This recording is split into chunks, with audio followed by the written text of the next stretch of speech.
hadir dalam kesempatan hari ini. Hari ini izinkan saya berbagi tentang budaya positif yang telah kami pelajari dari materi guru penggerak.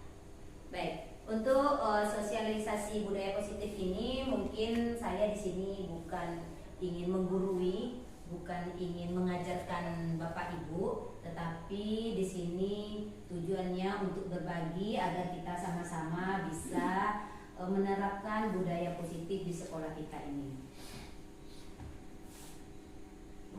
Baik, sekarang kita lihat biasanya seandainya ibu-ibu, bapak-bapak saya suruh membuat sebuah benda yang paling berharga, kemudian disuruh diletakkan ke dalam, digenggam di tangan.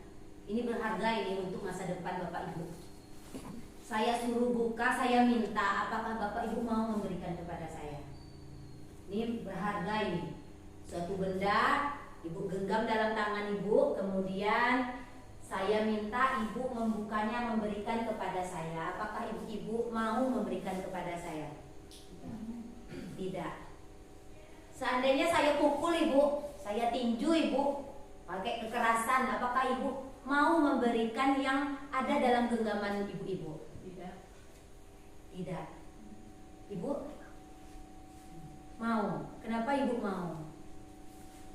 Karena di genggaman saya ini kan masa depan yang baik.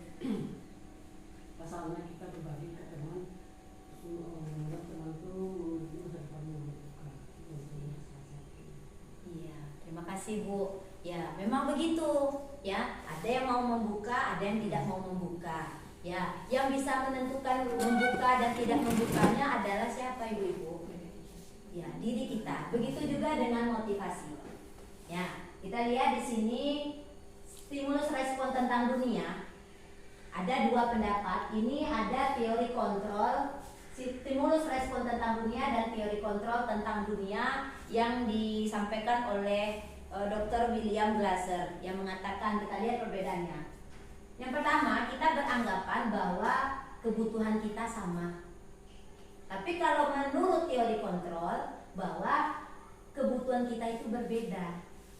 Antara kebutuhan ibu dengan ibu kepala tentu berbeda. Itu pertama yang tentang stimulus. Kemudian ada lagi yang menyatakan, kalau kita lihat stimulus respon tentang dunia itu bahwa respon orang ya, respon masyarakat, bahwa semua orang itu melihat hal yang sama. Kita bisa melihat hal yang sama. Kemudian kalau teori kontrol itu setiap orang memiliki gambaran berbeda. Jadi pola pikir kita berbeda, tidak mau disamakan antara satu orang dengan orang yang lain. Kemudian kalau kita lihat stimulus respon, kita mencoba mengubah orang agar berpandangan sama dengan kita. Mungkin itu juga yang terasa oleh saya, seperti mengajarkan anak didik kita mau mengubah anak-anak kita itu berpandangan sama dengan kita. Sebetulnya ya, kita hanya berusaha memahami pandangan orang lain tentang dunia. Kita hanya berusaha, mau tidak mau tentu tergantung kepada orang tersebut. Kemudian ada juga stimulus respon yang mengatakan perilaku buruk dilihat sebagai suatu kesalahan. Ini memang sering terjadi kepada kita, terutama kepada saya, bahwa kalau anak itu sudah berperilaku buruk, maka itu sebagai suatu kesalahan. Kalau kita lihat teori kontrol, mereka melakukan perbuatan buruk itu, perilaku buruk itu pasti memiliki tujuan. Tentu kita harus tahu apa tujuannya. Kemudian orang lain bisa mengontrol saya. Kita bisa dikontrol oleh orang lain. Sebetulnya hanya diri kita sendiri yang bisa mengontrol diri kita sendiri. Mau kita mau berbuat baik atau berbuat buruk, itu adalah kontrol dari kita sendiri. Kemudian pemaksaan ada pada saat bujukan gagal.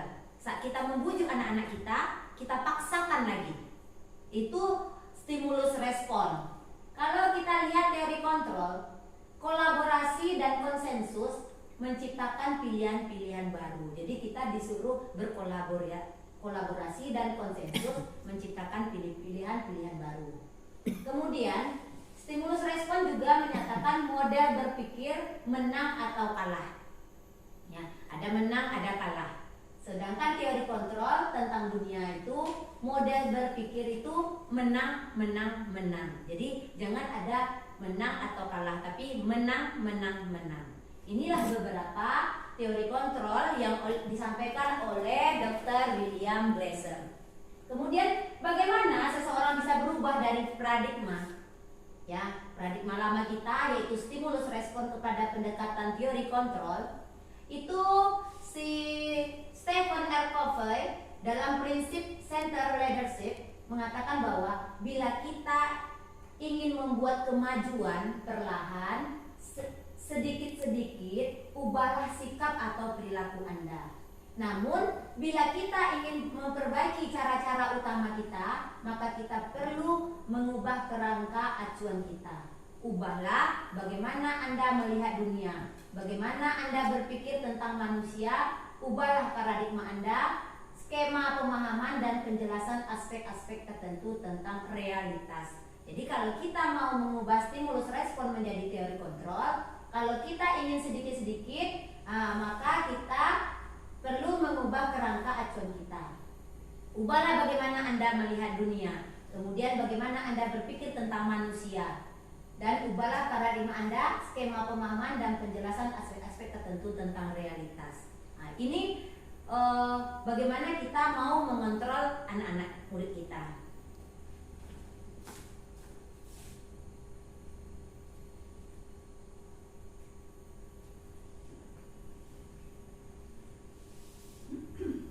Nih, di sini ada miskonsepsi tentang teori kontrol. Ya, jadi ini ada kesalahan-kesalahan kita selama ini bahwa ilusi itu bayangan kita, hayalan kita itu guru bisa mengontrol murid. Kemudian ilusi bahwa kritik dan membuat rasa bersalah mampu menguatkan karakter. Ini sering kita perlakukan anak murid kita seperti ini. Kita buat rasa bersalah supaya lebih kuat karakternya. Kemudian ilusi bahwa orang dewasa berhak memaksa. Kita orang dewasa berhak memaksa anak-anak itu harus seperti yang kita inginkan. Kemudian ilusi bahwa semua penguatan positif, efektif, dan bermanfaat. Inilah kesalahan kita, miskonsepsi tentang teori kontrol tersebut. Jadi kita merasa diri kita bisa mengontrol murid seperti yang kita inginkan. Kemudian ilusi bahwa kritik dan membuat rasa bersalah itu mampu menguatkan karakter. Kemudian lagi, membuat perubahan yang dimulai dari hal yang mendasari kita melakukan sesuatu itu penting. Untuk menciptakan budaya positif di sekolah yang berpihak pada murid, tentunya hal ini diawali dengan merubah cara pandang kita akan murid itu sendiri. Kemudian salah satu dengan penerapan disiplin erat dengan kaitannya dengan teori kontrol yang digunakan guru ketika menghadapi murid. Ya, inilah beberapa miskonsepsi tentang teori kontrol. Disiplin positif. Ya, konsep disiplin positif yang merupakan unsur utama dalam terwujudnya budaya positif yang kita cita-citakan di sekolah kita. Jadi budaya apa yang akan kita cita-citakan agar terwujud budaya positif itu ada di sekolah kita. Kemudian ketika kita mendengar kata disiplin, yang terbayang oleh kita itu adalah kebanyakan dihubungkan dengan tata tertib, teratur, kemudian kepatuhan pada peraturan. Ya, nah, justru ya kalau belajar tentang disiplin positif tidak harus dengan memberikan hukuman. Ya, tidak harus dengan memberikan, justru adalah salah satu alternatif terakhir dan kalau perlu tidak digunakan sama sekali. Jangan kita memberikan hukuman, tapi kita berikan konsekuensi. Jadi kalau ada anak yang tidak melakukan disiplin, nah tidak perlu harus dengan hukuman.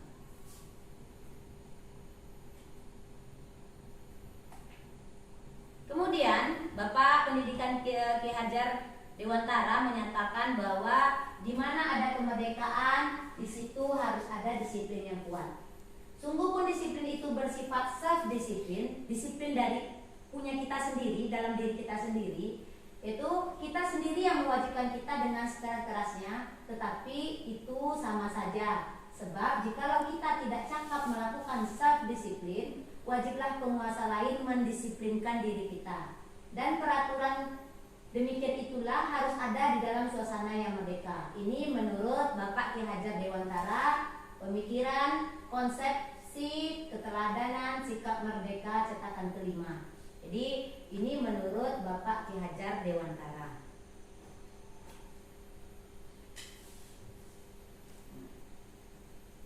Ki HD juga mengatakan, ya Ki HD ini Ki Hajar Dewantara menyatakan bahwa untuk mencapai kemerdekaan atau dalam konteks pendidikan kita saat ini, untuk menciptakan murid yang merdeka. Jadi anak merdeka adalah disiplin diri. Ada disiplin diri dari mereka yang memiliki motivasi internal. Jika kita tidak memiliki motivasi internal, maka kita memerlukan pihak lain untuk mendisiplinkan kita, atau ada motivasi eksternal karena berasal dari luar, bukan dari dalam diri kita sendiri. Mungkin begini, kita contohkan. Kebetulan saya ikut CGP itu sebetulnya bukan dari diri sendiri. Itu ada motivasi, tidak ada internalnya, ya. Karena apa? Karena memang peraturan pemerintah, kemudian juga dukungan dari beberapa pihak, dari dinas pendidikan, kepala sekolah, pengawas. Akhirnya saya mengikuti CGP ini. Ini adalah salah satu motivasi eksternal. Akhirnya apa? Dengan motivasi eksternal yang diberikan oleh orang lain, terpatrilah dalam diri adanya motivasi dari dalam diri atau motivasi internal.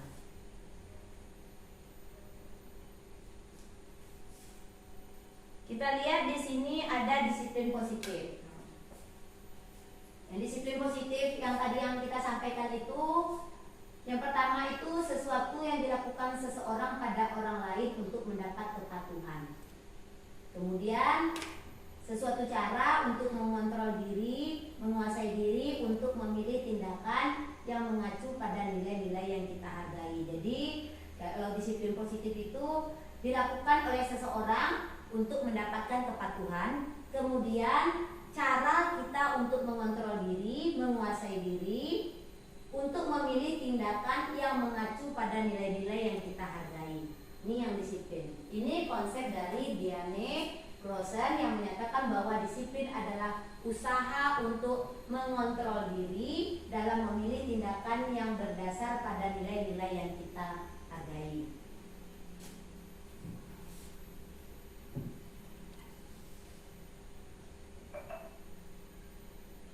Kita lihat di sini ada disiplin atau budaya positif sekolah, yaitu suatu budaya sekolah yang mampu mendorong semua warga sekolah untuk memiliki kebiasaan baik, kepribadian unggul, dan berbudi pekerti. Disiplin atau budaya positif ini memang sebetulnya harus kita rumbuhkan bersama.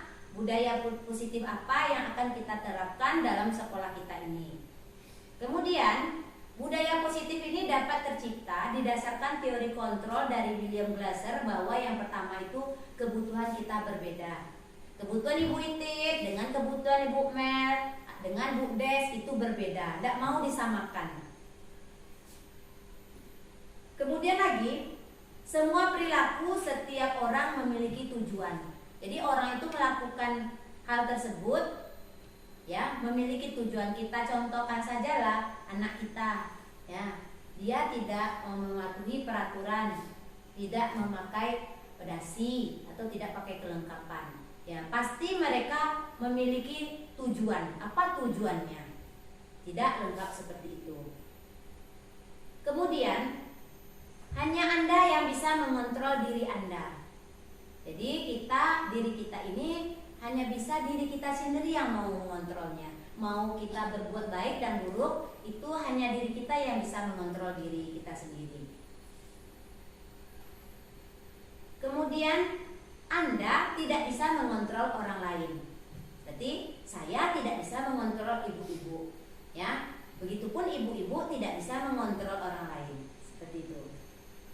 Kemudian kolaborasi dan konsensus atau kesepakatan menciptakan pilihan baru. Mungkin yang di sini bisa kita, karena kita tidak bisa mengontrol orang lain, kita kita bisa berkolaborasi dan membuat kesepakatan yang menciptakan pilihan-pilihan baru.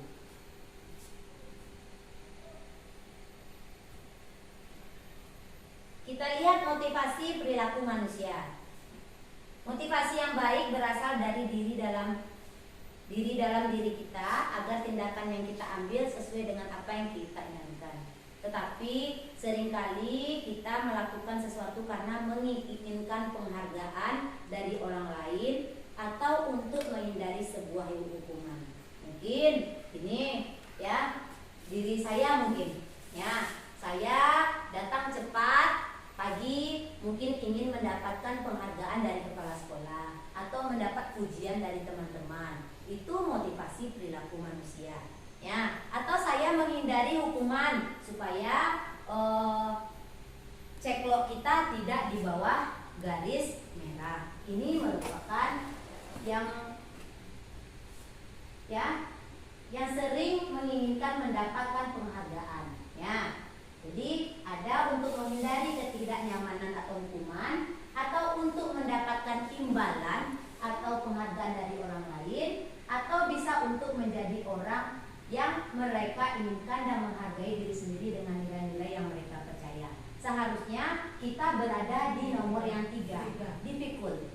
Ya, kita itu melakukan sesuatu itu, motivasi kita itu untuk menjadi orang yang mereka inginkan, yang kita inginkan, dan menghargai diri sendiri dengan nilai-nilai yang mereka percaya. Jadi karena ya, kalau kita masih untuk mendapat penghargaan atau menghindari ketidaknyamanan, berarti itu motivasi masih dari eksternal. Tapi kalau dapat, motivasi yang ada itu adalah dari internal, dari dalam diri kita sendiri. Ini motivasi perilaku manusia. Kemudian kita lihat lagi, dihukum oleh penghargaan.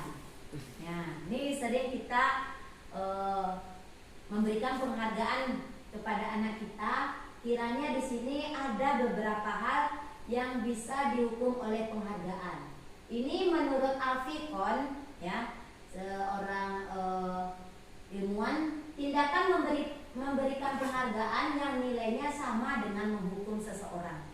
Karena kita tadi yang menjelaskan motivasi karena ingin mendapatkan penghargaan atau menghindari ketidaknyamanan. Nah, di sini kita lihat di sini ada pengaruh jangka panjang dan jangka pendek. Nah, bagaimana ini? Kenapa bisa mempengaruhi jangka panjang dan jangka pendek? Di sini kita lihat ya bahwa jika penghargaan itu efektif jika menginginkan seseorang melakukan sesuatu dalam jangka pendek. Ini kita buktikan di dalam kelas saat kita mengatakan, nah, siapa yang cepat yang betul dahulu dapat hadiah. Nah, sehingga apabila besok kita tidak menyampaikan seperti itu, anak-anak tidak mau mengerjakan. Ya, itu yang pertama. Kemudian penghargaan tidak efektif. Ya, penghargaan diterima jika Anda melakukannya. Jika anak tidak melakukan, dia tidak dapat penghargaan. Nah, jadi penghargaan itu kurang efektif, tidak efektif karena ya yang tidak mau mengerjakannya tidak dapat penghargaan, sedangkan anak yang mau mendapatkan penghargaan. Kemudian yang ketiga, penghargaan merusak hubungan. Nah, ini memang terasa sekali saat ada yang dapat penghargaan, ada teman yang tidak dapat penghargaan. Nah, dia sudah dongkol dalam hatinya. Dia saja yang dapat, saya tidak. Nah, jadi nanti ada kecemburuan dari anak kita yang tidak mendapat penghargaan. Jadi di sini penghargaan itu bisa merusak hubungan. Kemudian penghargaan mengurangi ketepatan. Di sini kurang tepatnya karena kadang-kala kita harusnya anak ini bisa lebih bagus, ya, karena buru-buru supaya cepat, nah, jadi kurang tepat. Tuh. Kemudian penghargaan menurunkan kualitas. Menurunkan kualitas ini apabila mereka tidak ada penghargaan, mereka tidak mau mengerjakan. Tapi saat ada penghargaan, mereka cepat, jadi kualitasnya tidak bagus saat tidak mendapat penghargaan. Kemudian penghargaan mematikan kreativitas. Nah, murid yang diberi penghargaan jika bisa berhasil akan berkurang kreativitasnya jika tidak mampu. Mungkin mereka tidak mampu dalam membuat gambar seperti itu, karena yang dapat penghargaan. Nah, jika kalau tidak berhasil maka mereka tidak bisa mengeluarkan kreativitas yang dimilikinya, tidak bisa mengeluarkan kreativitasnya. Kemudian penghargaan juga menghukum mereka yang tidak mendapat penghargaan. Jadi mungkin kalau kita lihat solusinya adalah walaupun anak itu tidak dapat, maka sama-samalah diberi penghargaan. Mungkin bisa yang pertama dapat penghargaan soalnya yang agak berat, yang sampailah semua anak mendapat penghargaan, baru itulah adil namanya. Kalau kita lihat dari menurut si Alfie Kohn ini. Berdasarkan hal tersebut di atas, motivasi seseorang melakukan sesuatu diharapkan tumbuh bukan karena penghargaan, namun motivasi tersebut dari dalam dirinya atau intrinsiknya. Ya, mungkin kita kelas 1 ya Bu Mel ya, memang harus ada penghargaan apapun bintang atau seperti itu ya. Tapi kemarin sudah disampaikan bahwa Bu, bagaimana kami anak-anak TK atau anak-anak SD yang baru masuk ini untuk memotivasi agar mereka melakukan. Ya, kalau mau ibu-ibu memberikan penghargaan, berikan semua anak penghargaan. Tuh, walaupun nanti ada yang cepat, yang pertama dapat penghargaan, sampai yang nanti terakhir mereka sama-sama mendapat penghargaan. Tuh kemarin.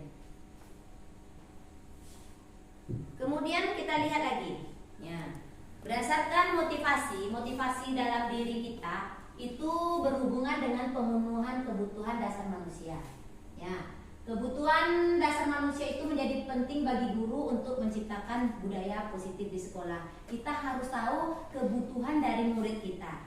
Kalau sekolah juga begitu, harus tahu kebutuhan dari guru kita. Jadi dari atas ke kepala sekolah, guru harus mengetahui juga kebutuhan dari anak muridnya. Kita lihat kebutuhan yang pertama itu, kebutuhan dasar itu ada 5. Yang pertama kebutuhan untuk bertahan hidup. Ya, mungkin kita lihat di situ anak kita mungkin punya kesalahan, dia ambilnya makanan teman atau mereka ambil uang teman. Itu harus kita ketahui mengapa mereka melakukan tersebut. Mungkin jajannya tidak ada atau tidak dikasih uang. Nah, berarti kan itu kebutuhan dasar untuk bertahan hidup itu berhubungan dengan makan, pakaian, rumah, ya seperti itu ya. Kalau untuk anak-anak mungkin pagi tidak sarapan atau tidak ada jajan, sehingga ada makanan temannya dicuri sama dia karena perutnya lapar. Ya.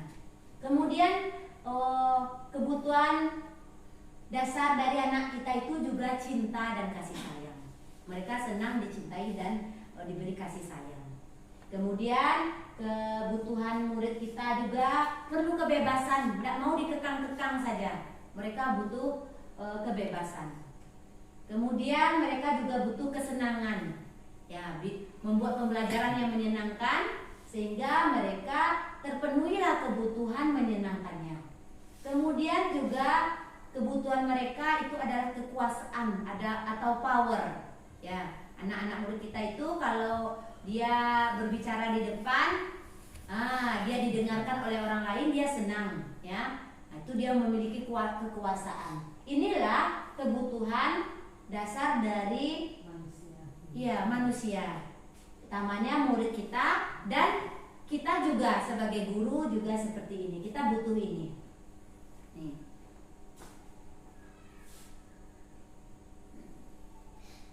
Dari gambar tersebut 5 kebutuhan dasar manusia itu, jadi kita mau mengetahui bahwa murid itu melakukan tindakan karena ada hal yang mendasarinya. Nah, tindakan yang negatif dari murid mungkin adalah bentuk kegagalan mereka dalam memenuhi kebutuhan dasarnya secara positif. Oleh sebab itu, guru memiliki peran untuk dapat menuntun perilaku murid agar tidak melakukan hal yang negatif. Berarti kita harus mengetahui 5 dasar kebutuhan murid kita tersebut. Kontrol yang akan mereka gunakan. Ini menurut Diane Gassen dalam bukunya yang mengatakan bahwa ada 5 posisi kontrol guru yang dapat digunakan dalam melakukan kontrol terhadap muridnya. Kita lihat bagaimana, Pak. Nih, ada posisi kontrol tuh guru itu, nih 5 jenisnya. Ada sebagai penghukum. Nah, sebagai penghukum itu ada ciri-cirinya, matanya, ya. Nah, penghukum itu nada suaranya tinggi, kemudian bahasa tubuh, pakai bahasa tubuh, matanya melotot, kemudian jari menunjuk-nunjuk, menghardik.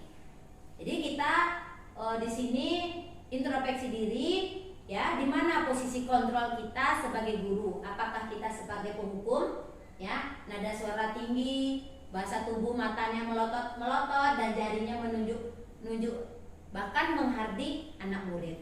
Berarti kalau kita seperti itu, bahwa berarti kita sebagai guru, kita sebagai penghukum. Kemudian ada pembuat rasa bersalah.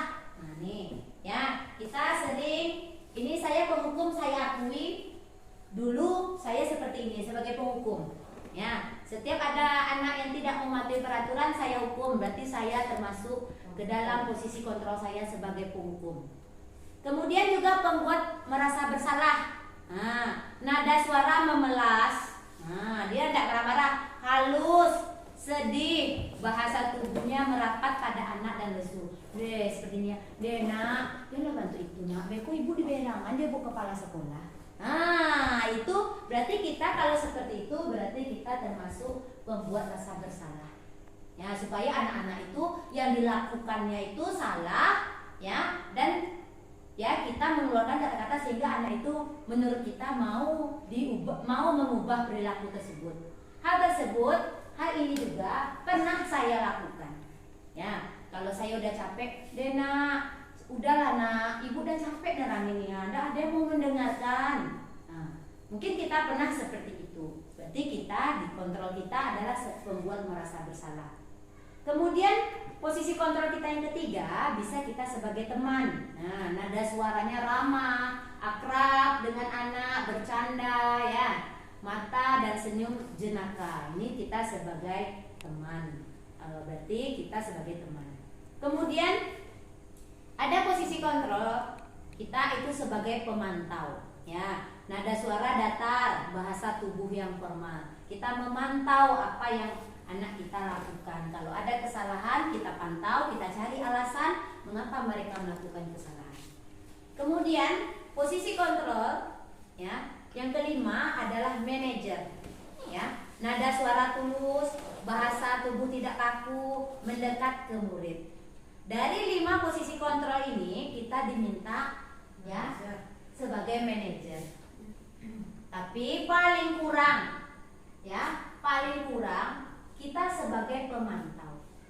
Jadi setelah mempelajari ini saya juga introspeksi diri, ya, bahwa selama ini posisi kontrol saya itu hanya ada di nomor 1, 2, dan 3. Sekarang kita sama-sama beranjak, sama-sama belajar untuk bagaimana kita berada di nomor 4 sebagai pemantau, dan mudah-mudahan besok semakin hari kita bisa menjadi manajer dalam posisi kontrol kita sebagai guru. Ya. Sampai di sini kira-kira ada yang ditanyakan Bapak Ibu? Dengan nanti Nina aja yang bercerita, berkicau. Bapak Ibu ada yang ragu. Kalau selagi bisa saya bantu jawab, saya bantu jawab. Tapi kalau seandainya memang saya tidak bisa bantu jawab, saya carikan solusinya, informasinya kepada teman yang lain atau kepada fasilitator saya. Ya. Ini mengenai posisi kontrol. Ya. Kita kan di SD ini 6 kelas. Ya. Jadi ada kelas rendah, apalagi tahapnya sekarang kelas 1, kelas 2 itu kan satu fase Regina, lalu 3, 4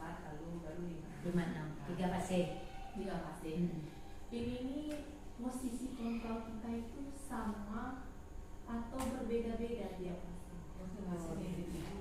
Iya. Ya. Bagaimana menurut? Ya. Baik, terima kasih Bu Tit. Ya, ini kita sebetulnya kalau posisi kontrol ini Berbeda-beda. ya tergantung individu. Sebetulnya di sini kita disuruh introspeksi diri, ya, di mana posisi kontrol kita.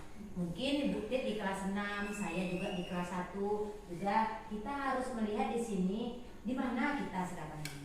Ya, mungkin ada kita sebagai penghukum atau sebagai pembuat merasa bersalah, kemudian sebagai teman, ya, atau pemantau atau manajer. Memang dimintanya ini posisi kontrol kita masing-masing walaupun berada di fase A, di fase B, fase C, kita harus bisa menjadi paling kurang sebagai pemantau. Maka kita hilangkanlah diri kita, beranjak kita dari yang biasa penghukum, kita berubah ke pemantau. Yang biasanya pembuat merasa bersalah menjadi pemantau. Kemudian menjadi teman, yang biasanya kita merasa jadi teman oleh anak, kita jadi pemantau. Ya, hal ini tentu tidak mudah, tidak semudahkan membalikkan telapak tangan. Ya, karena walaupun bagaimanapun kita manusia yang punya emosi kadang-kadang, tapi kita berusaha lah. Ya, mungkin dulu penghukum kita setiap hari kita ada menghukum anak. Nah, sekarang kita ubah-ubah lah. Mungkin kita ansur-ansur lah. Seminggu itu 1 kali. Berarti kan sudah ada perubahan dari diri kita. Begitu Bu, yang bisa saya sampaikan. Jadi ini tergantung pribadi guru masing-masing. Tidak berhubungan dengan fase yang ada di sekolah kita. Satu Ya, lagi Bu Nina. ya Bu. Mungkin berdasarkan posisi kontrol yang jelas di nomor 1 maupun untuk kalau bisa di kalau bisa kan dihilangkan. Dan pembuat merasa bersalah. Sebetulnya kalau yang dituntut yang tepatnya, yang sesuainya seharus sebagai seorang guru itu di posisi yang mana? Oh gitu. Apalagi kita ini menyangkut kita sekolah pembuatan ini. Jadi hal inilah nanti yang akan kita terapkan di sekolah kita. Tapi kalau memang posisi penghukum ini kurang bagus atau tidak baik lah untuk dilaksanakan, berarti kan kita harus tinggalkan. Yeah. Nah, ada posisi-posisi yang harus kita tinggalkan dan posisi yang mana yang lebih tepatnya kita ambil, mungkin berapa posisi yang mana saja. Ya, baik, terima kasih Bu. Ya, begini ya Bu, kalau ini kan 5 posisi kontrol kita sebagai guru. Kemudian kalau kita yang seperti saya sampaikan tadi, kita sebetulnya harus di nomor 4 dan nomor 5, pemantau dan manajer. Bagaimana kita supaya jangan jadi penghukum? Kita memberikan anak itu bukan hukuman namanya konsekuensi. Konsekuensinya itu kita peroleh dari kesepakatan bersama. Kalau di kelas namanya kesepakatan kelas, kemudian kalau untuk di sekolah namanya kesepakatan sekolah. Nanti sampai seperti itu bagaimana kita harus membuat kesepakatan kelas atau kesepakatan sekolah. Jadi kita enggak mungkin nih, saya nih, misalnya kita lihat itu anak-anak datang kita piket ini, kemudian ada anak yang tidak lengkap, langsung aja kita buat, kamu tidak lengkap, pilih sampah. Sudah ada kita kesepakatan waktu itu. Kalau kita buat kesepakatan bagi siswa yang tidak lengkap membersihkan atau memilih sampah, itu bersama anak kita buat, jangan guru aja menguasai. Jadi kesepakatan kelas itu memang kita bersama anak membuat kesepakatan kelas. Oh iya Bu, berarti mereka udah tahu besok. Oh ibu saya tidak lengkap. Kalau tidak lengkap bagaimana nak? Oh berarti saya milih sampah Bu. Udah tahu dia. Kalau kita kan anak ini saya pribadi nih. Anak terlambat, siram bunga. Ya, berarti belum ada kita konsekuensi sama anak, belum ada kesepakatan. Berarti harus kita buat kesepakatan itu supaya kita bisa memantau saja lagi. Ya, memantau. Aduh, kenapa nak ada pakai dasi? Hilang Bu dasinya. Nah, kalau tidak lengkap gimana? Besok pakai dasi ya? Ya, bagaimana caranya? Oh ya Bu, saya pilih sampah. Nah, sudah tahu mereka konsekuensinya, dengan harapan besok mereka tentu kita kasih pengertian tidak akan mengulangi lagi. Seperti itu Bu yang bisa saya jelaskan. Nanti sedikit benar ya. Kalau kita ngambil konsekuensi atau kesepakatan, kalau pihak kelas bisa dengan anak, ya sekolah sebetulnya bisa juga dengan anak ya, mungkin secara ya. berarti Ya, Apa bisa. begitu ya? Sanksi apa Iya, yang kita berikan ke anaknya? Berarti Ya, bisa juga ya? boleh seperti itu. Ya, bisa seperti itu, Bu. Ya, sebetulnya bisa juga dikumpulkan, Bu. Dari beberapa kesepakatan kelas itu kita ambil yang secara umumnya, yang bisa dilaksanakan. Itu seperti itu. Kalau kita kan ada peraturan sekolah, nah, ada kesepakatan sekolah sebetulnya bisa langsung dengan orang tua. Jadi kita kalau terjadi apa-apa, ya tidak ada nanti yang berbunyi yang tidak enak di luar. Itu yang begitu yang mengenai posisi kontrol kita sebagai guru. Ada lagi Bapak Ibu? Kalau tidak kita lihat di sini. Nih, ada ini perbedaan hukuman, konsekuensi dan restitusi ya. Di sinilah kita melihat apa itu hukuman, apa konsekuensi, apa itu restitusi. Mungkin ini restitusi ini hal yang baru yang akan kita laksanakan dalam menciptakan budaya positif. Kita lihat sini. Hukuman adalah bersifat satu arah dari pihak guru yang memberikan dan murid hanya menerima suatu hukuman tanpa melalui suatu kesepakatan atau pengarahan dari pihak guru. Itu yang seperti saya sampaikan tadi. Nah, kita langsung aja dalam pikiran kita, misalnya terlambat, oh lari 5 keliling lapangan. Nah, berarti itu termasuk hukuman karena kita belum ada kesepakatan dengan anak. Kemudian ada itu konsekuensi. Konsekuensi itu adalah sudah terencana atau disepakati antara guru dengan murid yang kita sebut dengan kesepakatan tadi. Ada kesepakatannya. Nah, kemudian ada restitusi. Ya, ini restitusi yang digadang-gadangkan akan mengubah ya budaya positif, budaya yang tidak baik anak menjadi budaya positif. Nah, ini proses menciptakan kondisi murid untuk memperbaiki kesalahan murid sehingga mereka bisa kembali pada kelompoknya. Mungkin mereka tidak buat PR misalnya, tidak buat PR, kemudian kan mereka berarti melakukan kesalahan. Nah, kita bawa bagaimana mereka ini besok-besoknya akan selalu membuat PR. Nah, jadi kita pakai namanya restitusi lagi. Jadi kita hilangkan hukuman, kita beranjak ke konsekuensi, kemudian kita bisa melakukan restitusi. Jadi mengajak mereka yang melakukan kesalahan itu sehingga kembali kepada kelompoknya. Itu yang restitusi. Sila ya Bu. Nah ya, biar kita ucapkan. Nah, nih kita contohkan ya, mencatat 100 kali dalam buku kalimat saya tidak akan terlambat lagi karena terlambat ke sekolah. Itu contoh hukuman. Ya, lari mengelilingi lapangan basket 2 kali karena terlambat hadir di sekolah. Itu hukuman. Ya. Kemudian murid diminta untuk push up 15 kali karena tidak menggunakan masker ke sekolah. Itu contoh hukuman. Kemudian menggantikan kertas tugas teman yang telah dicoret-coretnya. Nah, ini konsekuensi. Konsekuensinya karena sudah disepakati menggantikan kertas tugas teman yang telah dicoret-coretnya. Nah, kalau kamu coret-coret tugas teman kamu, gimana teman kamu membuat? Nah, gimana caranya? Kan kita tanya, saya ganti Bu, berarti itu konsekuensinya karena perbuatan dia ada konsekuensinya. Membersihkan tumpahan air di meja tulis karena tersenggol pada saat belajar. Tersenggol botol minumnya tumpah, ya, kemudian dibersihkannya, itu termasuk konsekuensi, bukan hukuman. Kemudian murid disuruh untuk mengenakan sepatu seharian di sekolah karena tidak mengenakan sepatu hitam. Mungkin dia pakai sepatu warna lain, tidak sesuai aturan, mengenakan sepatu seharian di sekolah, ya itu termasuk hukuman. Kemudian lari mengelilingi lapangan basket 2 kali karena terlambat 10 menit untuk pelajaran PJOK. Nah, kalau ini namanya konsekuensi karena pembelajarannya PJOK. Karena dia terlambat, dia disuruh mengelilingi lapangan, itu termasuk konsekuensi. Tapi kalau kita suruh mengelilingi lapangan padahal dia dalam pelajaran kita matematika, apa hubungannya? Nah, maka itu termasuk hukuman. Jadi konsekuensi itu ada hubungannya seperti itu. Nah, jadi dapat disimpulkan bahwa posisi sebagai manajer lah yang sebaiknya kita gunakan dalam menghadapi murid.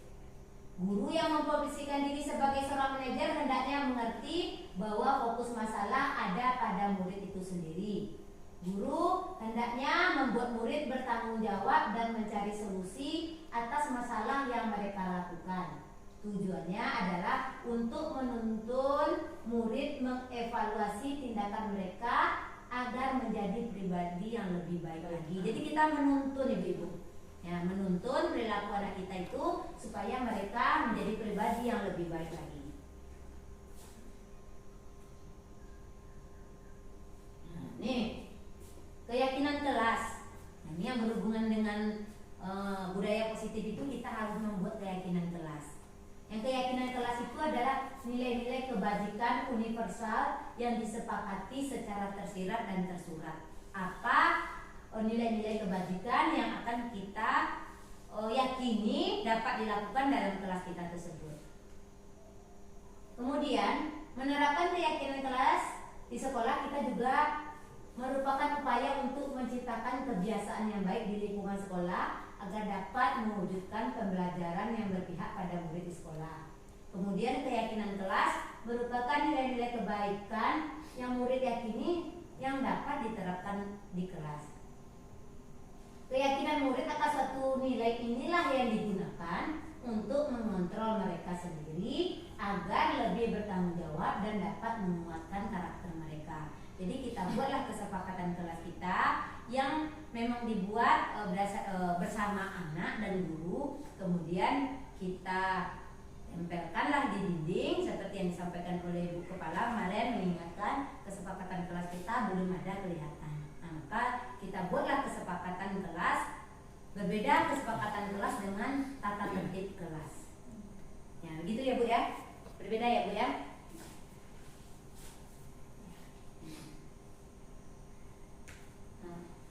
Ya, kita lihat di sini. Nah, ini ada peraturan dan keyakinan kelas. Maka kita usahakan di kelas kita ada peraturan satu, ada keyakinan kelas. Ya. Keyakinan kelas ini bedanya. Pembentukan keyakinan kelas. Keyakinan kelas bersifat lebih abstrak daripada peraturan yang lebih rinci dan konkret. Kita contoh sini peraturan. Selalu kembalikan buku ke tempatnya. Nah, kalau keyakinan kelasnya namanya tanggung jawab. Kemudian dilarang mengganggu orang lain. Kita buat keyakinan kelasnya menghormati orang lain. Berarti ya, hadir di sekolah 15 menit sebelum pembelajaran dimulai. Itu peraturan kelas. Kemudian menghormati orang lain yang berkomitmen. Ini keyakinan kelas. Dilarang melakukan kekerasan. Nah, kalau keyakinan kelasnya keselamatan, menghormati orang lain. Dilarang menggunakan narkoba. Kalau keyakinan kelasnya kesehatan. Ya, bergantian dan menunggu giliran. Keyakinan kelasnya menghormati orang lain, bersabar. Gunakan masker. Itu peraturannya. Nah, kesehatan, keselamatan, ini tentang keyakinan kelas. Jangan berlari di kelas atau di koridor. Keselamatan dan keamanan. Ini contoh peraturan dan keyakinan kelas. Jadi keyakinan kelas itu merupakan pernyataan-pernyataan universal. Universal itu yang umum, kemudian senantiasa dibuat dalam bentuk positif. Ya. Kemudian keyakinan kelas itu hendaknya tidak terlalu banyak. Kalau terlalu banyak ya susah dipahami oleh anak. Jadi keyakinan kelas itu kita buat aja yang tidak terlalu banyak tapi yang diyakini oleh semua warga kelas. Kemudian keyakinan kelas sebaiknya sesuatu yang dapat diterapkan di lingkungan tersebut. Warga kelas hendaknya ikut berkontribusi dalam pembuatan keyakinan kelas lewat kegiatan curah pendapat. Jadi kita memang harus meminta pendapat anak tentang keyakinan kelas. Kemudian bersedia meninjau kembali keyakinan kelas dari waktu ke waktu. Mungkin ini udah tidak perlu lagi misalnya. Nah, karena sudah terbiasa bagi mereka, boleh kita kaji ulang atau kita tambahkan. Kalau memang penting bagi kita menambahkan keyakinan kelas karena ada sesuatu perilaku anak yang tidak bisa kita kontrol. Itu seperti itu.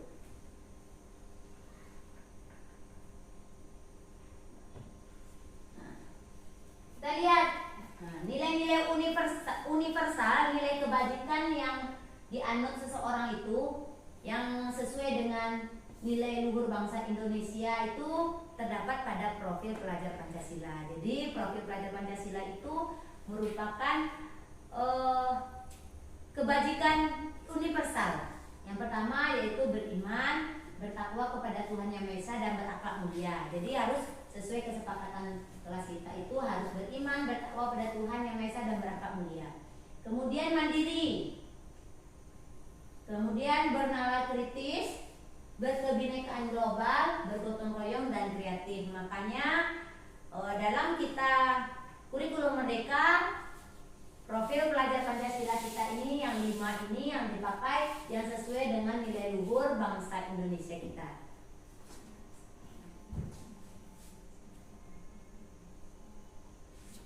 Nah, kita lihat lagi bagaimana prosedur pembentukan keyakinan kelas. Nah, yang pertama murid mengeluarkan pendapat. Ya, biarkan anak-anak. Misalnya kita ini bunga kita ini nak sudah kita tanam, kemudian sepertinya tidak bagus tumbuhnya. Bagaimana caranya supaya tanaman kita ini bisa tumbuh dengan subur? Ya, mungkin kita minta pendapat, Bu, kita siram. Ya, kita siram. Kapan kita siram? Bagaimana caranya? Kita minta pendapat anak sehingga anak bisa melakukannya. Jadi beri kesempatan anak mengeluarkan pendapat. Kemudian kita catat semua masukan, bisa di papan tulis. Ya, kalau kelas-kelas besar sudah bisa ya, papan tulis atau kertas besar. Kemudian kita susun keyakinan, ganti kalimat negatif menjadi positif. Kalau sudah kita ganti, kita tinjau kembali pendapat yang sudah dicatat tadi. Ajak murid menemukan nilai kebijakan. Ya, kemudian baru kita tinjau kembali secara bersama. Ini contoh kesepakatan kelas. Nah, nih ada dua contohnya sini. Kesepakatan kelas, datang tepat waktu, mengucapkan salam, menjaga kebersihan sekolah, kemudian bersedia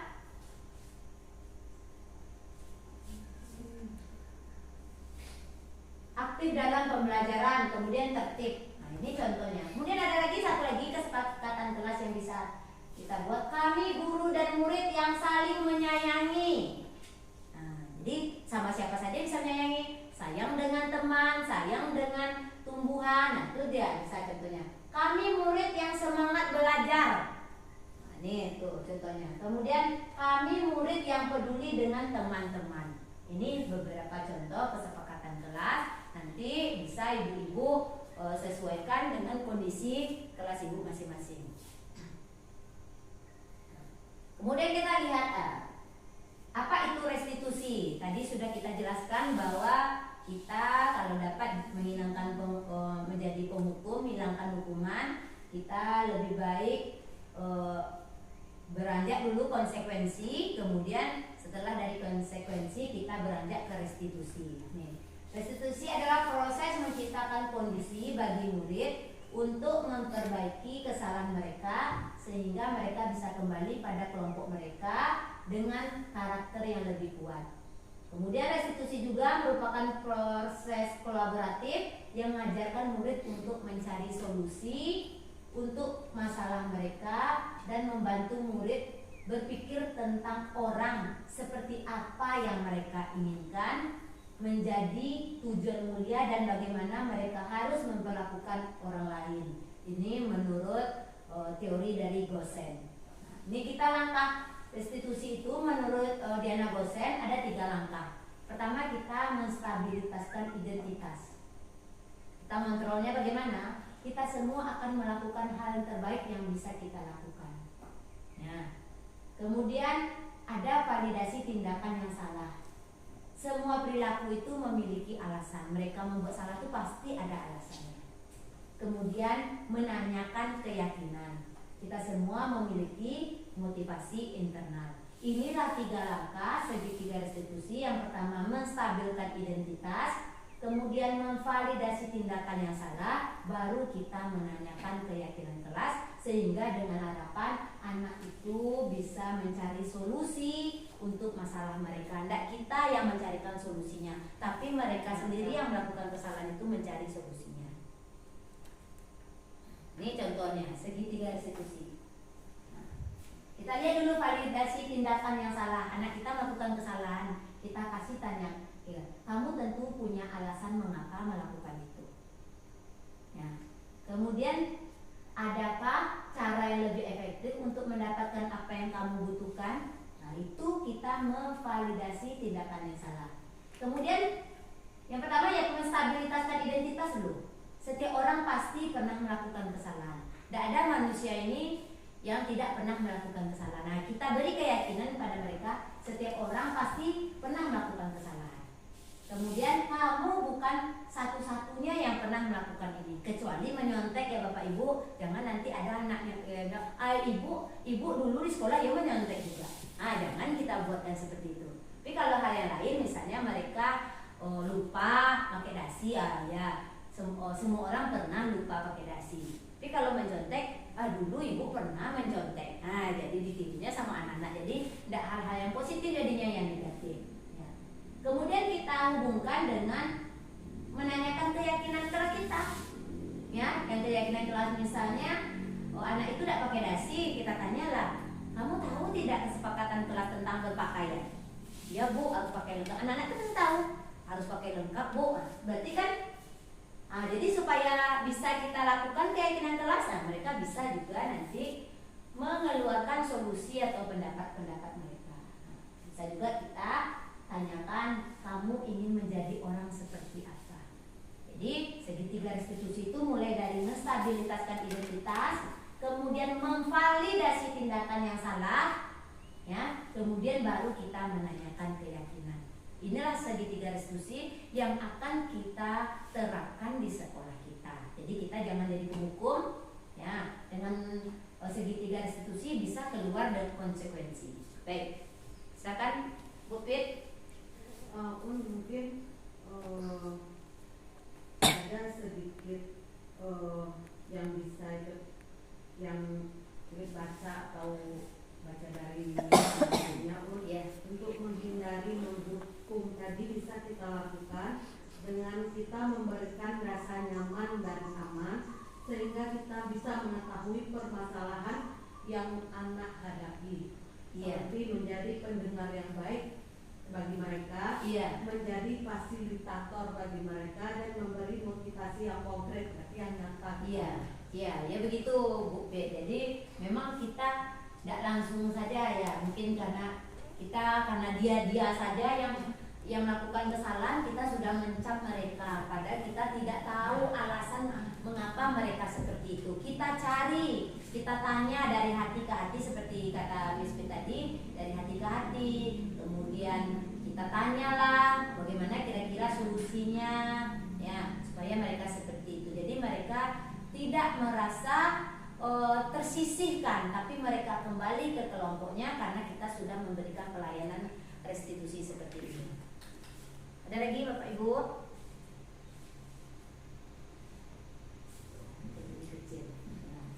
Ini menanyakan masih berasa-rasa. Iya Bu. Ini mengenai pemberian cuma dengan konsekuensi. Konsekuensi ini ada beberapa teman dulu dia menyepakati suatu dibilang dulu kan hukuman, tapi mereka kalau seandainya anak itu melakukan kesalahan dikenakan denda. Nah, baik itu berupa uang ataupun sebuah bunga, satu titik bunga atau bagaimana. Itu denda yang seperti itu termasuk kemana itu bunga atau diperbolehkan tak itu? Ya, mungkin kembali lagi seperti yang sampaikan. Apakah sudah ada kesepakatan dari anak dan guru tersebut? Tapi kalau tidak ada kesepakatan, maka itulah termasuk hukuman. Ya, ada kesepakatan itu jatuhnya ke konsekuensi. boleh itu dilakukan. Boleh konsekuensi, tapi konsekuensinya ini tentu kalau yang seperti itu kan berhubungan dengan orang tua. Iya. Kita carilah sebetulnya ya konsekuensi yang janganlah seperti itu, konsekuensi yang mendidik lah. Ya, maksudnya itu kan hukum, sepertinya seperti hukuman jadinya kan, denda seperti itu. Iya kok ada orang tua kita, anak kita itu punya uang, ya, tapi lebih baik konsekuensinya yang mendidik. Ya, maksudnya mungkin contohnya mereka tidak buat PR, ya. Kalau kita sudah bikin, tapi kalau misalnya kamu tambah PR besok 5 lagi ya, itu nama hukuman. Tapi kalau kita sudah bikin konsekuensinya, kalau kita tidak buat PR bagaimana anak? Yang lupa buat PR mana? Oh bu, tambah 5 lagi. Setuju kuat anak, mampu anak kita. Kalau tidak mampu, rasanya 5 saja udah dikerjakan ya, alhamdulillah. Ya, buat besok lagi. Besok ibu tunggu. Itu kan sudah konsekuensi. Walaupun mereka lupa PR, tapi yang kalau berhubungan dengan pot bunga atau denda uang itu kalau dapat janganlah seperti itu. Ya, dulu juga saya pernah seperti itu, tapi kalau tidak sholat 5 waktu karena dia sudah kelas 6 itu, kalau tidak sholat 1 bayar 1.000. Tujuannya kan supaya anak sholat. Kemudian hal ini sudah kita sampaikan ke orang tua. Orang tua setuju, nanti uangnya denda ini bukan untuk guru, akhir tahun dikembalikan lagi. Jadi sama mereka menabung uang sholat, uangnya itu saya kembalikan lagi di akhir tahun. Jadi mereka pas akhir tahun banyaklah mereka terima, banyak yang tidak sholat tuh banyak nerimanya. Gitu begitu. Itu yang telah saya lakukan. Tapi memang ada kesepakatan dari kita, kalau uang bagi uang ya kita, anak dan orang tua. Jangan sampai hal-hal seperti itu jadi masalah. Ya karena apalagi uangnya tidak tahu. Ya karena saya pikir kalau mereka tidak sholat, saya kumpulkan uangnya 1.000 kan jajannya itu kurang. Besok akhir semester atau akhir tahun saya kembalikan lagi berapa uang yang terkumpul. Satu lagi Pak Nilam, mengenai pemberian itu tuh ada yang mengatakan kalau diberikan pelajaran itu bukan suatu beban, yang tidak bagus diberikan. Ada yang nanti pernah dengar. Lebih baik Bu Nina, bagaimana kalau seandainya kita menerapkan apa tadi itu di kelas, kita diskusikan bersama terlebih dahulu dengan teman kita, terus yang mana yang mendidik, mana yang tidak, yang kurang mendidik kita, sehingga nanti kalau seandainya ada wacana dari luar atau bagaimana, kita bisa mengatakan bahwa ini yang dasar kami sepakati dan kami rasa ini mendidik bagi siswa juga. Atau ada nggak ketentuan-ketentuannya bagaimana yang mendidik itu? Begitu ya. Saya coba jawab ya Bu Tit ya. Ya sebetulnya kan antara satu kelas 6 sama kelas 1 pun tidak bisa kita samakan kesepakatan, kecuali kesepakatan yang umum dari sekolah kita. Misalnya berpakaian harus lengkap, itu kan yang umum. Kemudian perilaku seperti anak kelas 1 itu kan perilakunya misalnya saya buat kesepakatan kelas, gimana tanaman kita ya disiram Bu tanaman, ya menyiram tanaman sebelum masuk kelas. Itu kan apa-apa yang kita butuhkan. Yang bersama mungkin ada bisa. Ya, yang maksudnya itu kita hindarilah hukuman lagi. Hukuman, mungkin karena mungkin ada itu juga orangnya, enggak Bu, itu juga misalnya yang melanggar itu juga. Kita kembalikan ke restitusi ini dulu. Kalau enggak juga mau itulah, enggak mungkin orang tuh simsalabim bisa cepat baik, terus kita kasih, jangan bosan-bosan kita. Jadi mungkin dia udah saya kasih restitusi, itu masih kayak gitu juga lagi. Gimana caranya lagi supaya anak ini tetap bisa kembali? Ya mungkin solusinya kurang tepat ya dalam menanyakan memvalidasi kebutuhannya. Mungkin belum tepat, kita cari kedekatan. Jadi intinya di sini kita jangan pernah bosan.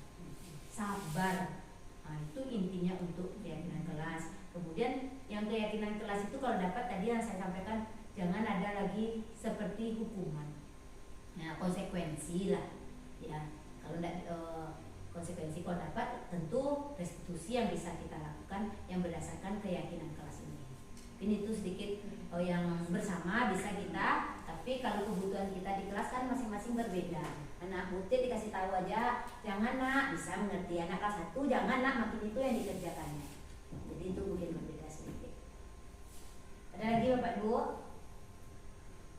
Nah, mungkin itu saja yang bisa kita sampaikan. Ya, kita lihat dulu contoh yang sudah saya cobakan dalam penerapan restitusi. Mana yang mananya yang apanya? Yang 3 langkah tadi.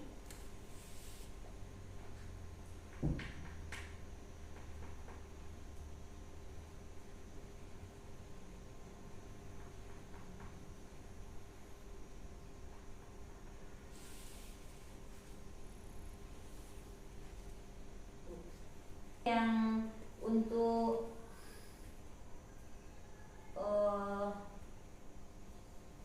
contoh dari segitiga restitusi itu yang sudah saya kirimkan ke grup yang bisa kita pahami bersama. Contoh cara bagaimana melaksanakan segitiga restitusi tersebut. Ada lagi mungkin Bapak Ibu yang mau ditanyakan sebelum kita tutup kegiatan kita dalam rangka budaya positif tersebut? Tidak? Ya, baik. Kalau tidak, saya akhiri presentasi dari budaya positif. Kalau ada salah dan janggal saya mohon maaf. Mari kita bersama-sama mulai menerapkan budaya positif dengan melakukan kesepakatan kelas dan menghindari posisi kontrol kita sebagai penghukum dan berusaha kita menjadi posisi kontrol sebagai pemantau dan yang lebih baik menjadi manajer. Saya akhiri dengan Assalamualaikum warahmatullahi wabarakatuh.